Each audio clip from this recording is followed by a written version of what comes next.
Just a heads up to you folks sitting with a notebook and pen, Mischke, the new podcast here in Garage Logic Land, is now coming out twice a week, Wednesdays and Fridays. If you're in fact scribbling this down, Wednesday is kind of tough to spell. It's not like it sounds. You want to spell it W-E-N-Z, but that, of course, would be a mistake.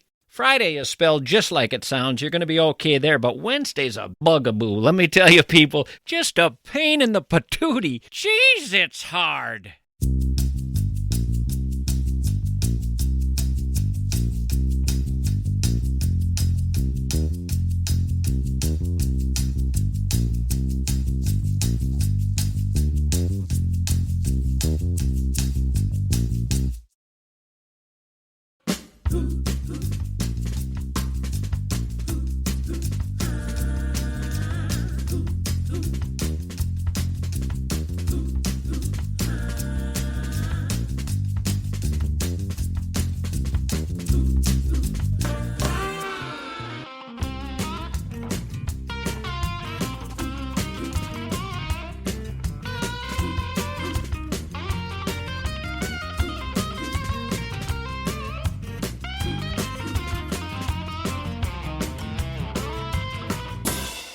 We have a stunning survival story, or at least that's what the headline read. Stunning survival story. Stunning survival story. Is it? You be the judge. Police rescue California man trapped behind waterfall for 2 days.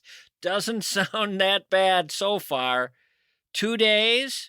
Trapped behind a waterfall. In California, so the weather was kind of nice. This happened in August. Okay, so he's behind a waterfall in August in California for 2 days. That is a stunning survival story. Boy, have we become soft, people. Ryan Wardwell of Long Beach, California, went to the waterfalls known as the Seven Teacups in August, became trapped behind the waterfalls. I guess they're rushing pretty intensely, and it was almost like a wall. He couldn't get through, apparently. It was a wall of water. He was stuck on one side of it. His failure to return to his car that night after he had been climbing around there prompted local law enforcement to go searching for him. Now, they went searching with infrared technology. They searched all night. Then they searched the next day. They eventually found him alive and conscious. He was just stuck behind the waterfalls. He told them he'd become stranded there. Now, they had to apparently get in there with a rope of some sort and pull him out of there. He had to be hoisted to safety. The sheriff's office declared it a stunning survival story. Now, he received treatment, this fella, at a hospital for dehydration, and I'd just like to ask, how is it possible to be dehydrated when you're at a waterfall? This is a freshwater waterfall. He was climbing with ropes originally. He rappelled down the rocks by the falls several times before he got trapped behind the water. How did he do this? His friends who had gone with him left earlier, but they were smart enough to leave a note on his car that said, if this car is still here tomorrow, report this fella missing, and they put his name on it. And someone found the note the next day. Wardwell said he ended up nestling himself in the area behind the waterfall overnight. He said, quote, I was completely soaked. Boy, that's a shame. Let's take this story apart, starting with the headline, Stunning Survival Story. Don't ever say that again. Was this even a survival story? Only in the sense that from yesterday to today, each of us has survived. All of us have survived in the last 24 hours. If you're listening to this, we have survived.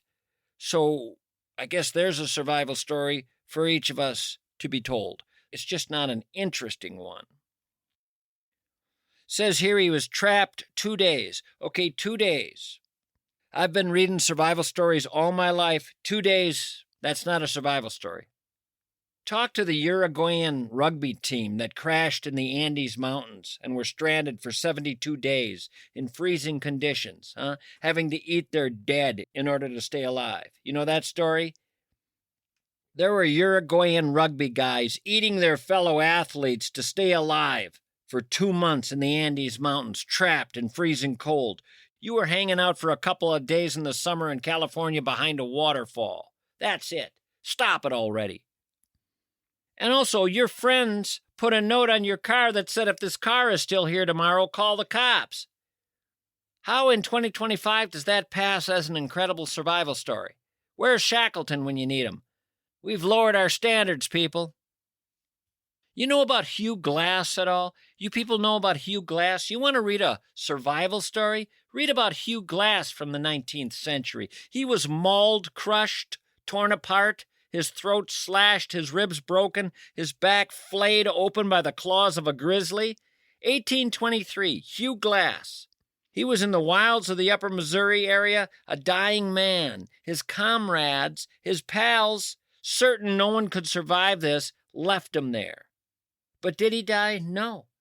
With nothing left but stubborn will, he crawled for miles, dragging his completely ruined body across 200 miles of wilderness, alone, hunted by wolves, by vultures. Survival at its rawest. He clawed at roots and berries, dragging himself along, gnawed the bones of dead animals left by predators, drank from mud-choked streams, just to keep his fever from taking him. Each day was a battle, each night a torment, but he pressed on, inch by inch, foot by foot, his body broken. He should have died a dozen times over, but he refused to die. Skeletal, half dead, he stumbled into Fort Kiowa, a man who had defied the grave. His story spread across the frontier. He was proof of how far a man could crawl when death demanded he stay down and his spirit said, "No, sir." Meanwhile, in California, we have a fella this August who was stuck behind a waterfall for a couple of days, soaking wet. They said he was just soaking wet from that water that fell on him on that nice summer day. 2 days he was stuck there, wet, in the summertime, by a pretty waterfall. Wait, new survival story coming in. Boy, these stories come in left and right. That's the thing about our media today. So many different outlets capturing so many different stories. This one's coming from Storm Lake, Iowa. What do we have here? 47-year-old guy got lost using GPS on his way to the mall. The GPS quit on him, and he had to refer to a map. It says here for a full 20 minutes he could not find his way to the mall. He had to go to a gas station where he was able to get directions, and he was able to address his thirst there by buying a Frappuccino, thus preventing dehydration. Let's see. Later, his family said they were just happy to have him back. One police officer said the guy's lucky to have made it to the mall by closing time. Had the mall closed, it would have been dark outside, and he lives 24 miles away in a suburban cul-de-sac. He would have had to drive home without the pair of laundry baskets he was hoping to purchase at that mall. You know, with the standards today, I'm thinking I could start bringing out some of my survival stories. Now that we've lowered the bar, I feel I can start talking, and I've never told a lot of my survival stories. I'm serious now. When I was 9 years old, me and some pals went down to the Highland Shopping Center in St. Paul, and there was a long row of stores, and from the front, it looked like the building was one big building. But what we learned, in my case too late, was in the back, on the alley side, it wasn't one continuous line. The buildings broke up, so that if you're running across the roof, as we were, you could fall off the roof. You could run right off the roof. You think it's one long building from the front, but that's only from the front. You learn in back they're broken up. I couldn't believe they were broken up. So I ran right off the building at 9 years old into midair. Now, I had something miraculous happen. This is all true. I was running along this building with my pals. I ran off the building, and I landed on wires, electrical wires. 2 of the wires were under me, and one of them was on my back, like a chair. 2 under me for the seat, 1 at my back. That's how I landed. I landed in these wires.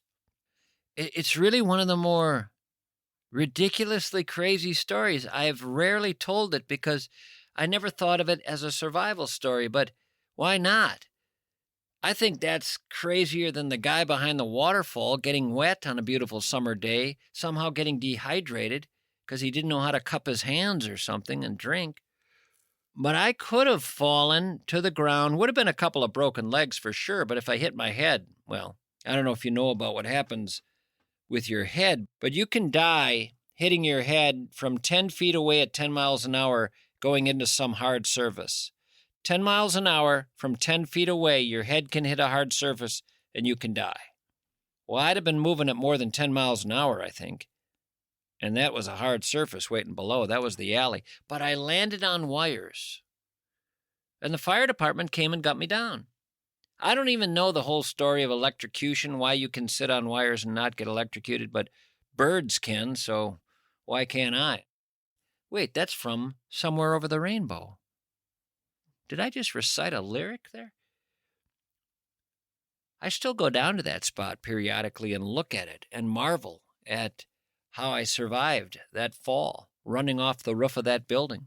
My pals were mesmerized, just staring at me. They're swinging on these wires. Yeah, I'm going to start telling some of my survival stories now from childhood. There's a book in there somewhere, I think. No, it's not Shackleton. Those were good for years ago. It's 2025. The bar's been lowered. Your GPS gives out, write a book. This just in. Costco is recalling bottles of store-brand Prosecco. I repeat, Costco is recalling bottles of store-brand Prosecco because these bottles can shatter without warning. A notice was posted today at the company's website. Costco says the recall affects Kirkland Signature Prosecco. Customers should wrap any unopened bottles in duct tape, place them in a plastic bag, and then duct tape the bag as well. This is according to the company, to avoid risk from shattered glass. They don't know why these things explode, but I guess they do, inexplicably. I repeat, if you're out there with a bottle of Prosecco, get away now.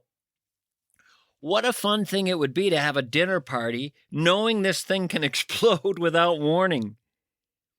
You could get a bunch of them and have a dinner party, and the dinner party could be like Russian roulette. Dinner party tonight, Mischke? That's right. Everyone's bringing their own bottle of Prosecco. They're just going to put it on the table, and we'll see what happens. Dinner parties have been boring around my house of late, and I've been looking for something to spice them up. You know, at our house, we always hope to have that A-list for our dinner parties. Do you ever have a dinner party and wonder if you can pull from the A-list? We always have to go lower. I'll want to have a dinner party, and I'll say to my wife, "Honey, we're only inviting from the A-list this time." And she says, "No one from the A-list will come.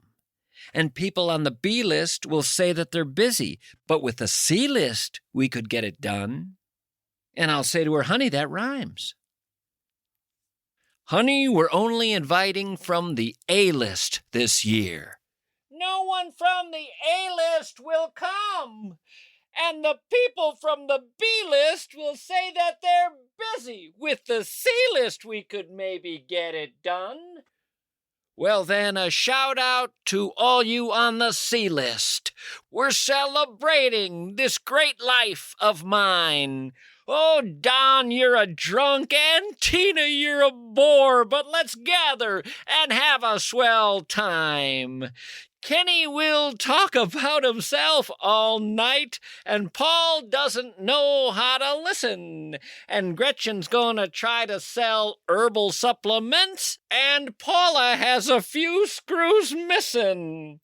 But that's life on the C-list. What you gonna do? No one's clever, and no one's really pretty.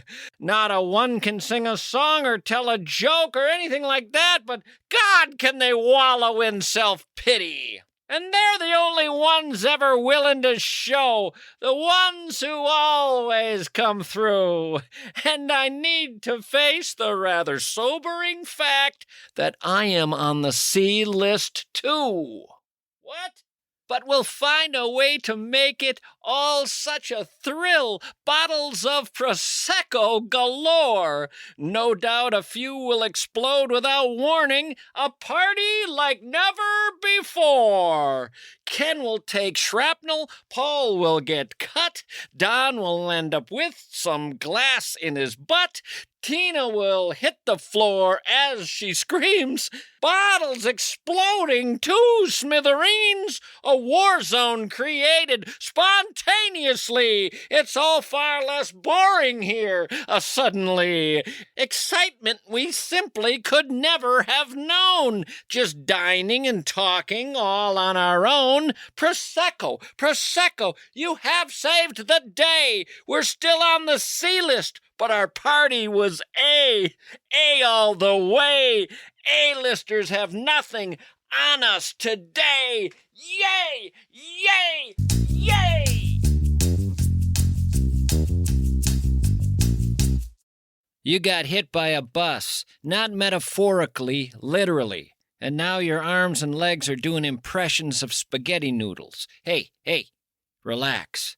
We got Bradshaw and Bryant coming your way. You slip on a wet floor at a store, that's not just bad luck, that's your next paycheck, camper. Bradshaw and Bryant knows insurance companies lie, delay, and deny faster than your mom can tell you I told you so. Bradshaw and Bryant will make 'em wish they had gone to law school, or at least learned to file forms properly, for God's sake. Bradshaw and Bryant doesn't do small talk. They do big settlements, capiche? Car crashes, workplace injuries, freak supermarket accidents. They've seen it all, and they're not afraid to make the people who hurt you feel mildly terrified and a bit guilty. Legally, of course. You ought to seek out MinnesotaPersonalInjury.com. That's where you'll find them. Football is finally back, and Underdog is the best place to make picks and win money all season long. Play with as little as $1, and you just pick whether your favorite players will go higher or lower on stats like touchdowns, receiving yards, and lots more. This year, I'll probably stick with some of my favorite players like Josh Jacobs of the Packers. He helped me win money last year by usually going higher on yards rushing. I'll be looking for him to again go higher on rushing yards. It's easy to pick, and it makes watching the games that much more fun.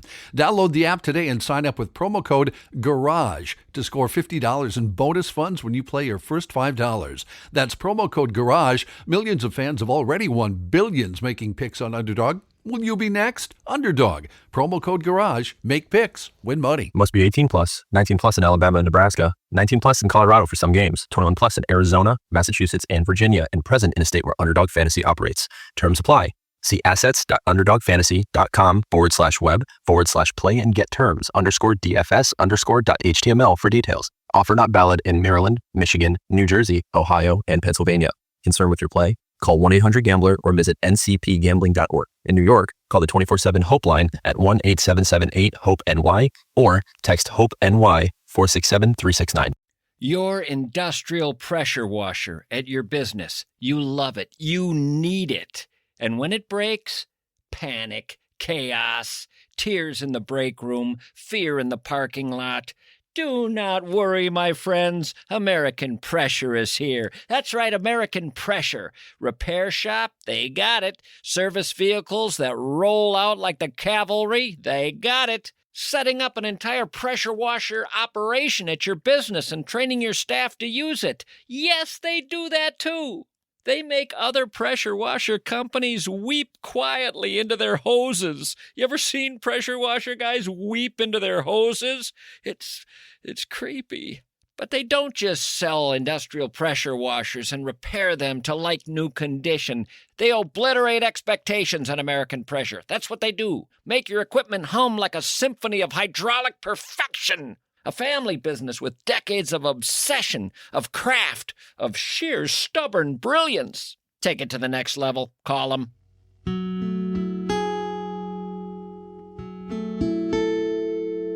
Well, it's autumn, everyone.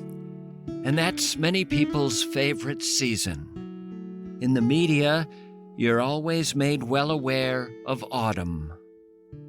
First of all, the new fall fashions appear.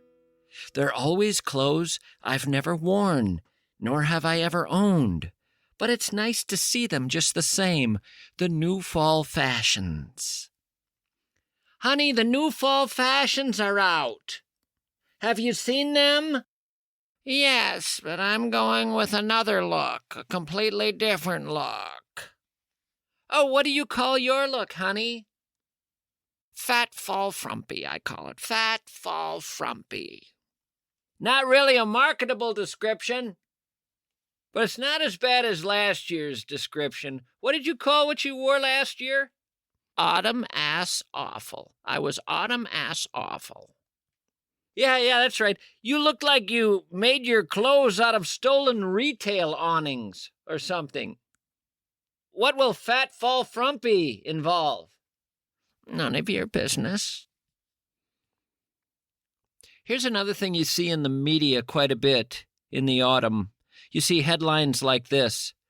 Our 24 best cakes, cookies, and other treats for your coziest fall yet.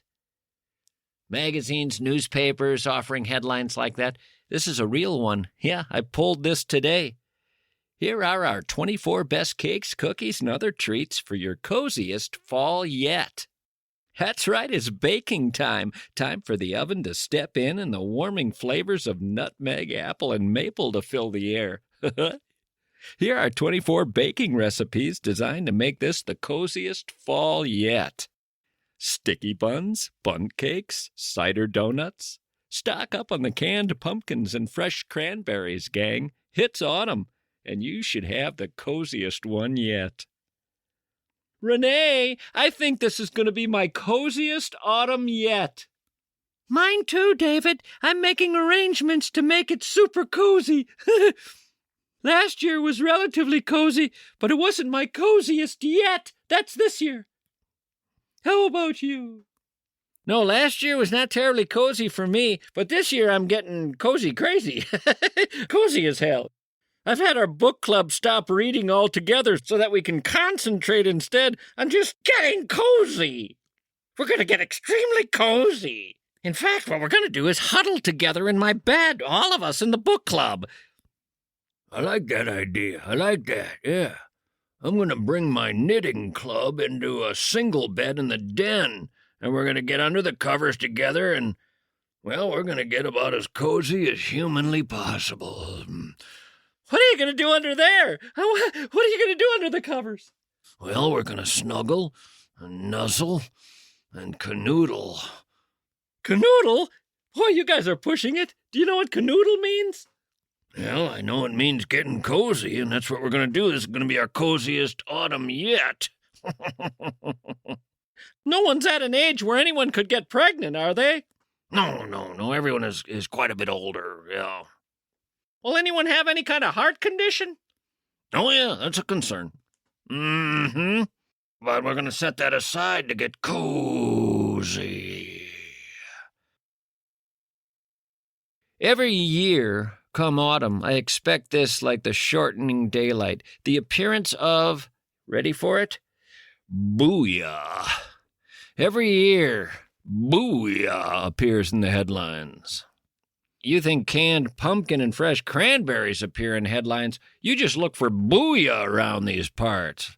Look out, it's booyah time. All over town, you see announcements for gatherings involving booyah. Here's a headline for you. Autumn's here and so is booyah. Here's your list of annual events involving booyah. For you booyah enthusiasts. You know, me and my book club, we like to burn our books in the fireplace come fall, climb under the blankets of my little single bed, cover ourselves up with the blankets, and pour booyah over each other, and get crazy cozy. Booyah, for those of you who don't know, is a thick, rich stew cooked over an open flame. There's a list of local Booyah events if you're interested. These generally involve your Knights of Columbus, your VFW posts, probably St. Mary's Church, St. Michael's Church, some Lutheran church, some American Legion post. My favorite, though, is this one. Announcing Flannel Fest Booyah. Flannel Fest Booyah. That's cozy as hell, isn't it? It is, actually. I like that.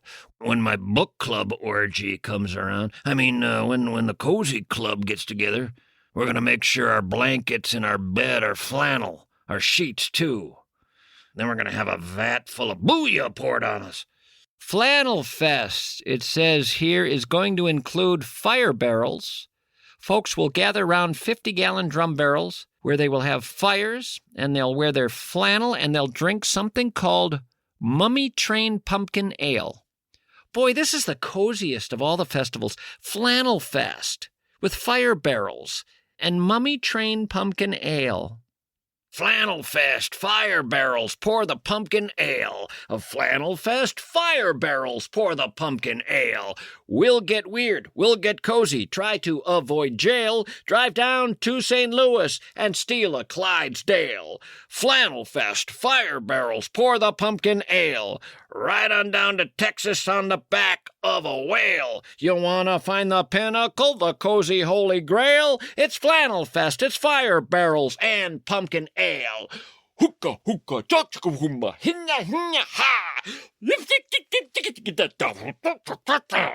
I'm feeling cozy right now. I'm feeling warm and cozy right now. Oh, God, I'm feeling warm and cozy right now. Stop it. What else happens in the fall? What goes good with booyah and flannel? I know, a meat raffle. I've always been intrigued by meat. Oh, God. By meat raffles. How are they still around?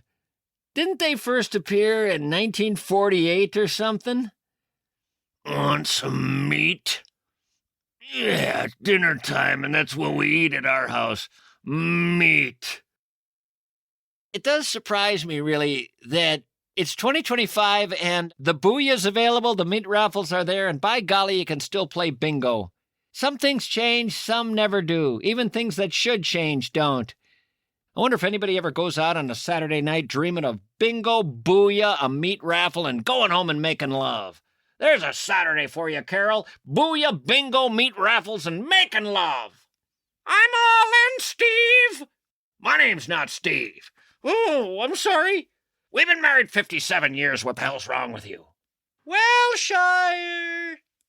I've always been intrigued by meat raffles, just because it's such a generic-sounding thing, meat. What kind of meat? What meat? Good meat, bad meat, any meat? Meat? What? We're gonna raffle off a bunch of meat tonight, Charlie. Oh, where'd you get it? I don't know. It's been in my truck. Meat? Yeah, I got a bunch of it. Want to raffle off some of it.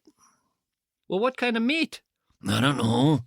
It's just meat. It's basic meat, you know. You look at it and you just know that's meat right there. Well, would you rather raffle off a car or something? We could get more money, maybe. No, meat. Well, how about a boat? I got a decent boat I'll donate. No, meat.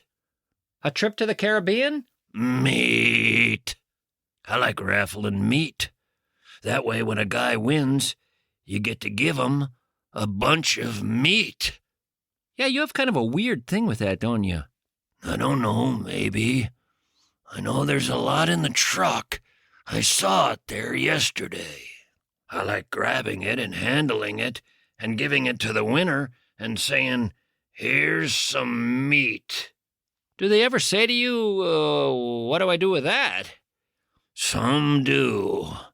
The vegetarians will say, "Can I make this into a wall hanging or a dream catcher?" They ask if we can do a kale raffle, but I tell them that lacks nostalgia. That warm, cozy feeling goes away when you say kale. That feeling of old smoky bars with grizzled old men wondering why their lives didn't turn out the way they had hoped. Are you into anything besides meat raffles at all? I like bingo and booyah, too. Yeah, I like bingo and booyah, but that's about it. Yeah, those are the big three right there. Bingo, booyah, and meat raffles. Yep. I knew Denise was the one for me. That first date we had together, she told me she liked meat raffles, bingo, and a bucket of booyah in bed. She said bingo, meat raffles, and a bucket of booyah in bed. A bucket of booyah in bed, she said. A bucket of booyah in bed. A bucket of booyah in bed, she said. A bucket of booyah in bed. Hey. She wanted to get married in the hog barn at the state fair and have our honeymoon in the basement of a VFW in Fridley. So that's what we did. They have an old beat-up brass bed down there in the basement of the VFW. It was part of a fallout shelter, apparently. Yeah, whenever we have a meat raffle now, Denise gets dressed, goes out in the woods, and finds us some meat. Any meat she can find, she grabs. Our people ain't picky. They just want meat. Sometimes I hear 'em at night in the woods chanting, meat, meat, meat. One time Tim ate all the meat while we were drawing the winning raffle. He ate all of it. He was hungry, hadn't had a thing since the previous weekend. He tried to hide what he did by replacing the meat in the package with scented soap and candles. The winner took that package home and opened it. Scented soap and candles. What the hell? But he hadn't eaten in days. So he ate the soap and the candles, but he was not happy. He came back to the VFW. He tracked down Tim, and he hanged him from a cottonwood tree. My wife saw him there, saw Tim swinging from the rope, and she said, "That's perfectly good meat right there we shouldn't let go to waste." I told her, "Back off, Denise. You need to get more discerning. That's Tim."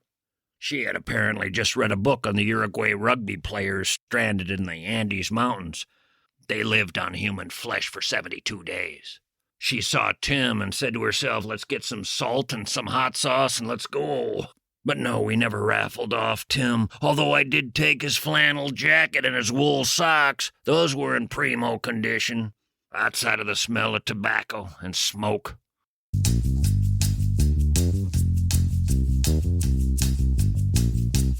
We're moving into autumn. That means we're moving into the season where we start to close things up, and that's where you start to wonder about the quality of the indoor air in your home, especially when you have a family to think about. How is that air quality? Do you know? Would you like it tested? Would you like to find out? You ought to. It's simple. It's easy. Contact MSP, Plumbing, Heating, and Air. MSP, they've been my guys for decades, people. Breathe easier with this phone call. Breathe easier with MSP's comprehensive air quality solutions designed to improve your home's indoor air and protect your family's health. At MSP, they can talk to you about air purification systems, air filter replacement, UV light systems, whole home humidifiers, air duct cleaning. But indoor air testing seems like a lovely place to start and kind of a no-brainer. Remember, MSP, Minneapolis-St. Paul Plumbing, Heating, and Air, has been around for over 100 years. They're the legend in this neck of the woods. They're the institution. Memory care facilities. People think of silence, soft walls, whispered footsteps. Not at the Wellshire, people. Not at the Wellshire of Bloomington and Medina. At the Wellshire, life roars. Life sings. The smell of cookies in the air, the laughter from the garden, people walking by the ice cream parlor, the smell of nostalgia in the air. Pop into the cinema, check out your favorite movie. Hey, how about over to the barber shop to BS with the fellas, or to the salon to visit with the women? It is buzzing with life, buzzing with a sense of community and joy. They celebrate every story, every smile, every beautiful face. At the Wellshire, laughter meets care and compassion. Come see it. Come smell it. Come taste it. Come feel it. The Wellshire. Understand it and know why that's where you want your grandparents, your parents, your spouse. At the Wellshire, those people will be loved. Well, I think it's time to go to the listener list and see who we can call. We just look at that big old list there, all those folks who have contacted me and said, yeah, you can call me sometime if you want to, Mischke. I got a big old list here. And I'm going to just grab a name off it and see if I find them around, see if they answer. It's always good to talk to the people. It's a wonderful, wonderful thing. It allows me, A, to convince myself people are out there, and B, to talk to something other than my own brain. Granted, there are the interviews that I do, but I mean, outside of that, I'm talking to myself in a little closet a lot of the time. So when I do talk to the people, it's refreshing. Let's see who we can find. If you'd like to be on the list, just text me at 651-321-8949. 651-321-8949. Just tell me you want me to give you a ring sometime and throw out your first name or a nickname, or just go through the dictionary and find a word that you like, and I'll call you that. One of my favorites is panache.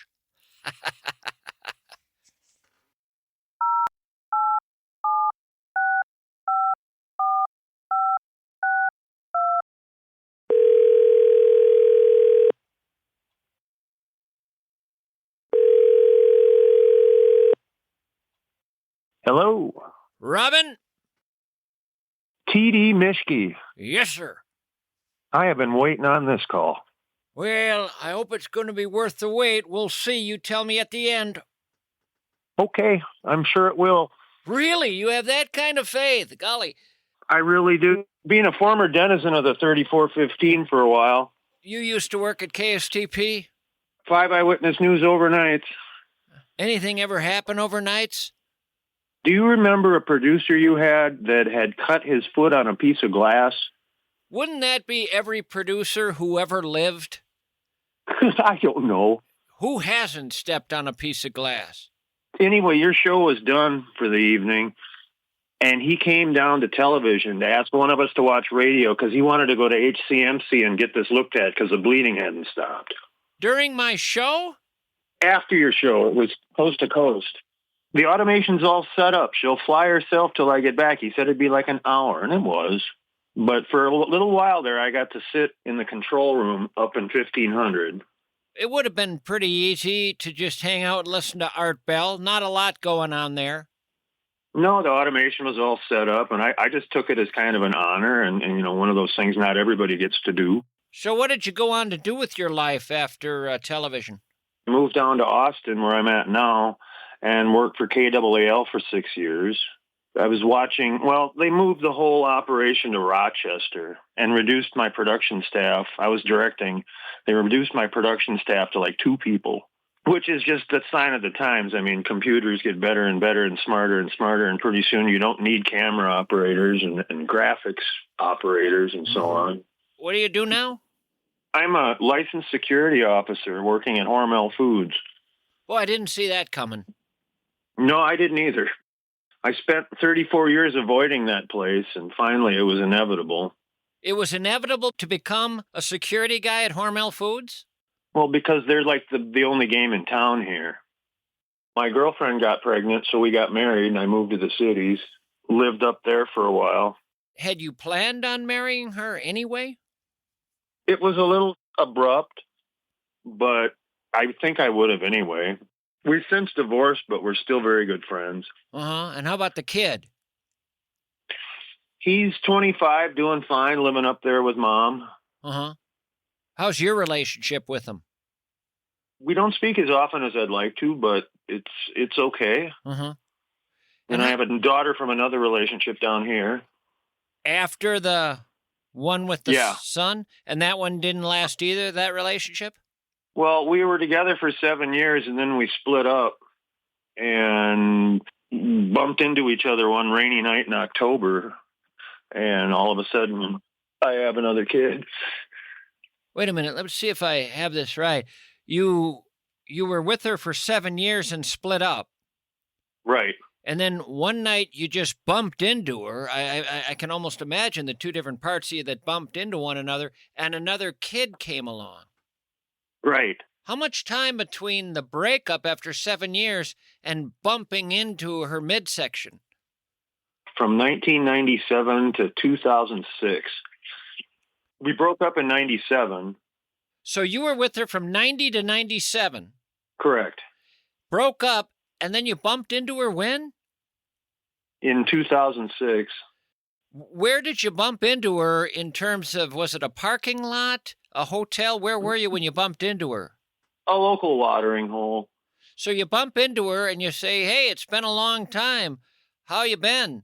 And she said, pretty good. Still love you. And you said, golly, I feel the same. And one night, boom, another kid? Yep. Man, oh man. What was that phone call like after that one night, or how long after did she give you the ring skis saying your gun's loaded? When she was about to go into the hospital and deliver. She waited 9 months? Yep. Was that a bit of a surprise, that phone call? That's why I left the Big Five, because I had to come down here and I have a new kid. So when she called you, how did she put it exactly? You're not going to believe this, but... And did you say to her at that point, are you just finding out you're pregnant tonight, or why didn't I get a call earlier? I think she knew about second trimester, but she didn't say anything to me. I apologize if this is getting all too personal. No, the more personal, the better. That's where the juice is. When she was calling you, she was already at the hospital ready to deliver? Pretty much. Yeah, generally they know before that. Mm-hmm. She just didn't know how I was going to take it. How long after that phone call did you race to her side? That weekend. And held your kid how long after the child was born? Minutes. And did you look at the child's mother and say, think we could make a go of this? We tried, but we had too much water over the dam in our past. I don't know. One night is one thing, but I did move into the same apartment house that she lived in so I could be close. That one night thing's always odd to me. Is it really just, I like you for this night and this night only? Is that how that works? Well, that's not how I felt, but... But she thought you were a good one-nighter, but not a two-nighter, let alone a 3-day weekend? I guess. This wasn't a situation where she was inebriated, was it? No, that would have been me. And yet you were the one who would have liked to continue. Uh-huh. Did she ever find a guy? Not since. So No. Nothing looked better than you. That's a tough one to swallow. Yes, it is. Did you ever find somebody? I did. So you're with someone now? She passed away last year. Oh, I'm sorry to hear that. That must have been brutal. It was very brutal insofar as she had the lease on our house, and the landlord decided he was going to sell it out from under me 26 days after she died. Right, I was thinking more brutal emotionally, what with loving her and all. Oh, that too. That was bride number 3. Technically, yeah. Did you have a kid with her? No. I wonder if you ever got around to writing a book on relationships, what that book would read like. What have you learned from all of this? What do you think is the prevailing lesson in all of these experiences with all 3 of these women, and perhaps the title of your book? Be careful. What's security like at Hormel?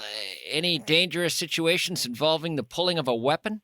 We train for that, but what I do is I run the scale desk, and that's basically checking in all the inbound trailers. I have to weigh them in empty and then weigh them out when they're full and give them their paperwork. And are you just around pigs every day? I'm in a guard shack. I can see the pigs on one of the security cameras, but that's as close as I get to them. Do they look smart to you? I'm told they're quite intelligent. I am too, and I feel bad for them. They really squeal when they're being hustled out of the trucks. You don't feel bad enough to rescue any of them? That would get me in trouble. I'm wondering if we'll ever arrive at a day when pigs rise to the level that dolphins have, where there are these movements to make them non-human persons. And you'd have a non-human person pork sandwich there. Food for thought. Well, what do you want to do between now and the end of your life? Hang with my cat. Boy, there's a lot of guys out there just hanging out with their cats. I've run into that quite a bit in these phone calls. I've been told there's an epidemic of loneliness out there with fellas. I know what that feels like. Where are all your buddies? One of them just died here about a month ago. Throat cancer. Man, and what was the cause of death with your wife? Basically all the side effects of drinking too much. Did the drinking affect the relationship? On occasion. Were you keeping up with her in the drinking department? Oh, yeah.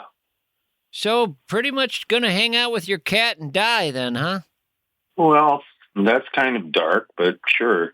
Well, I don't know if it's dark or not. Could be the most fun cat anyone's ever hung out with. Could be the joy of joys. Joe DiMaggio's first night with Marilyn Monroe. Wait a minute, I don't mean to go down that road. I don't mean that with you and the cat, but I mean that level of pleasure. No, I mean not that exact level, but, up there in the pleasure department. The guy that gave me the cat last year, he died too. What'd he die of? Brain cancer. Is your cat okay? Oh, yeah, he's 3.5 years old. He's an orange cat, and he's the most loving little creature I've ever had in my life. And what do you do together? What do the two of you like to do together on your free time, you and the cat?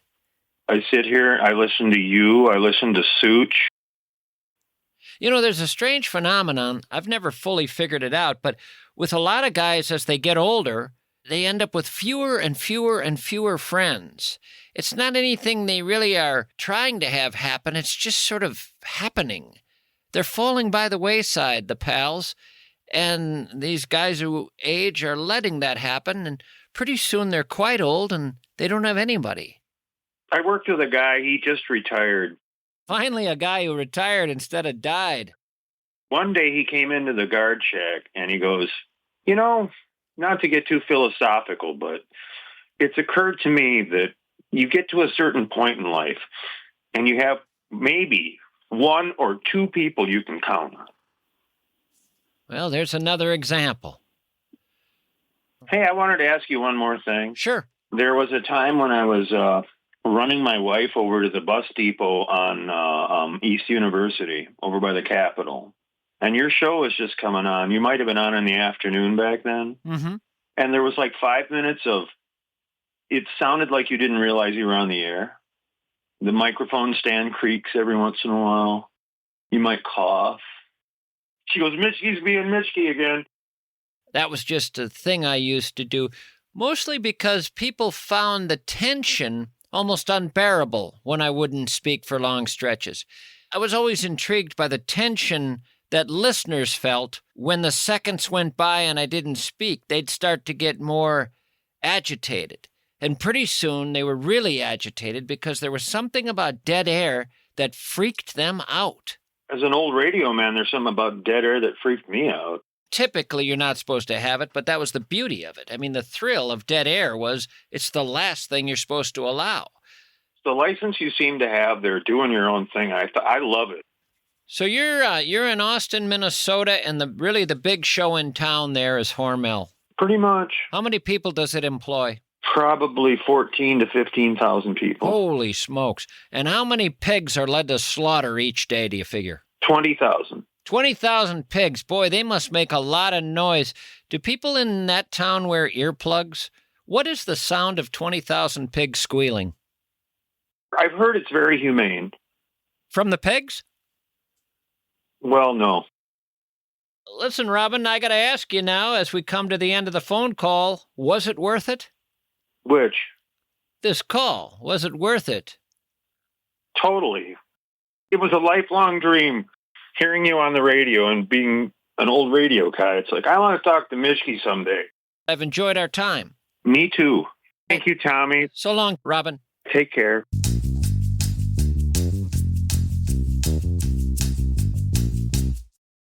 I'm doing an ad for EcoFun Motorsports, but I'm not talking about e-bikes. Nope. I'm shifting gears into snow, into ice, into winter. Don't ever let it mess with you. Teach winter how to have fun. I've done it often. EcoFun Motorsports has a dozen 2024 and 2025 Yamaha snowmobiles in stock right now, and they are, and I'm quite serious here, just about giving them away. Up to $6,000 off. Plus, they're offering 0% financing for 60 months with approved Yamaha credit. $6,000 off? Are you kidding me? This is the do-it-all snowmobile, too. Blazing trails, taking trails, moving through deep snow, pulling ice houses, pulling gear to the lake. It's basically a snow-going Swiss Army knife on steroids. Here's the truth. Anywhere else in the North Country, you won't see a deal like this. This is the time. So don't wait. Don't wait a week. Go to EcoFun Motorsports right now and turn winter into an absolute adventure. EcoFun Motorsports is in Burnsville and Forest Lake. Retirement. You can bring in Josh Arnold to help you get ready for that day. He's got 40 years of investment wizardry helping people plan for retirement. Over 4 decades of staring at spreadsheets until they beg for mercy, and they beg. He has spreadsheets on their knees. He'll give you 48 minutes free on the phone, that Josh Arnold. 48 minutes. Not 47, not 49, 48. Can you count? That's enough time to ask all the questions you have, pretending you know the answers when you don't know squat, pal. I know you. I saved your life, and now I'm... Back off, Mischke. You did not. Stop it. I can tell him whatever I want. Josh Arnold, the best in the business. Pick up the phone, book your 48 minutes of free brilliance, because Josh Arnold Investments isn't just about money. It's about making your future so comfortable your socks will feel smug.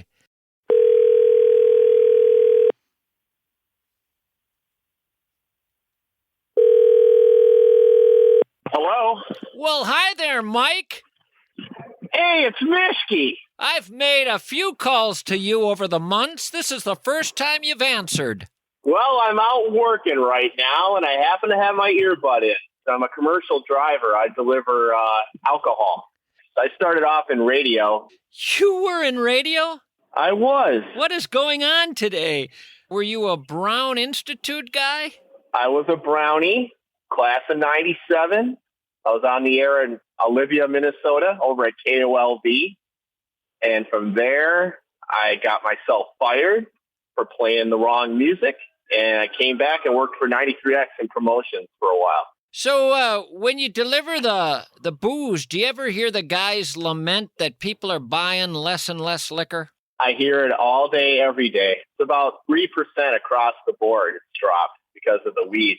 Well, not just the weed. The reports that came out that countered the idea that moderate drinking was good for you. It turns out that it's wrong?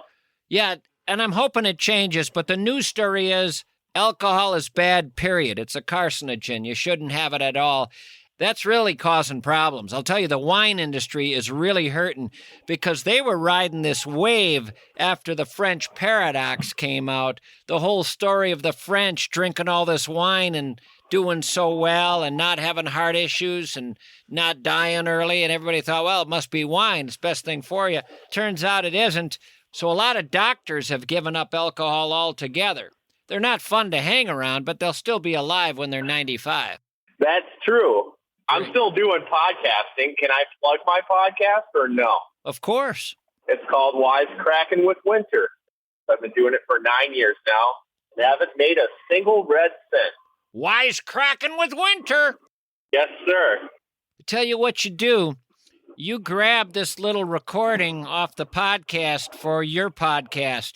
You grab this right here, what I'm going to say. You're listening to Wisecracking with Winter.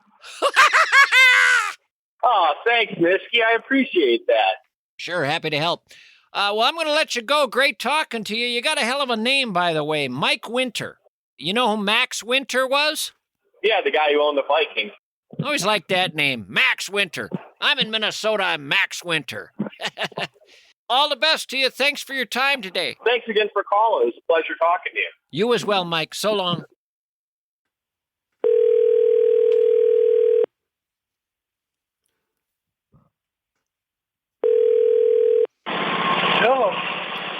Tim?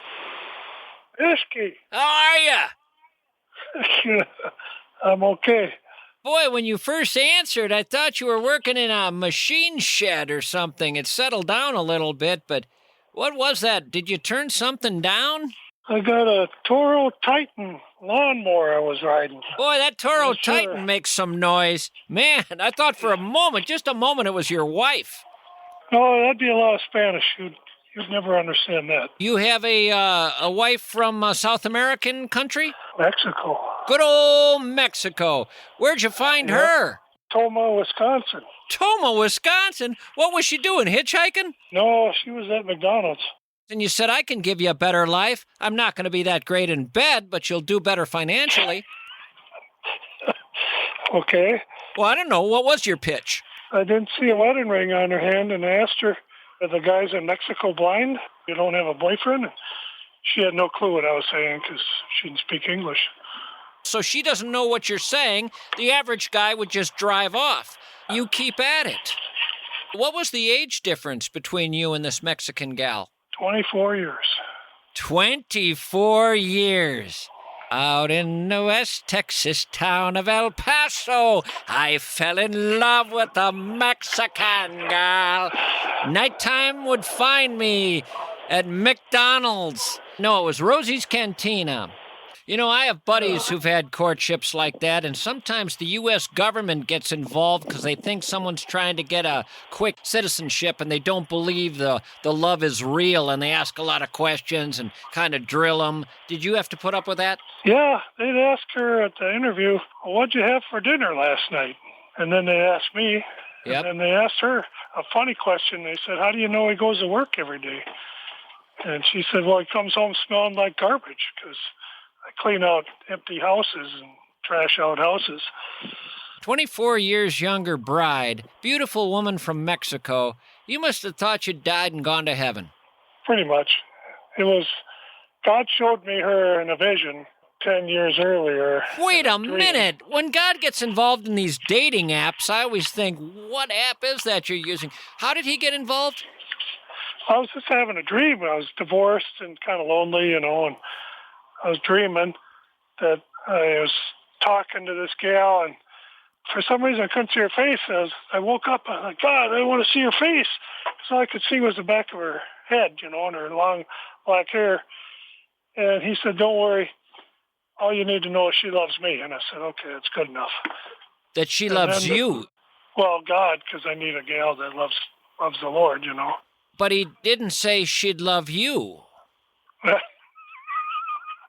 Yeah, I guess I had to work on that part.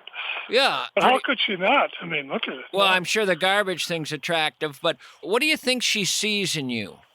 I don't know. I ask her that a lot, and she keeps telling me she loves me. So I'm okay. I'm good with that. What does your wife consider the ultimate weekend night? What's the best time she could possibly have with you on a weekend night? Well, I guess Red Lobster. She loves her Red Lobster in a movie. Red Lobster in a movie.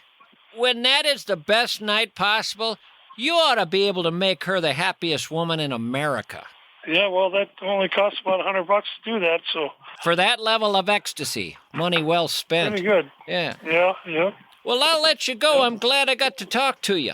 Well, I'm glad you called, Mischke. Enjoy the show and keep it up. I really appreciate your intellect and your insights. Good stuff. That's very kind of you. Hope to talk to you again sometime. You be well. Okay. Have a good day. You too. Bye-bye.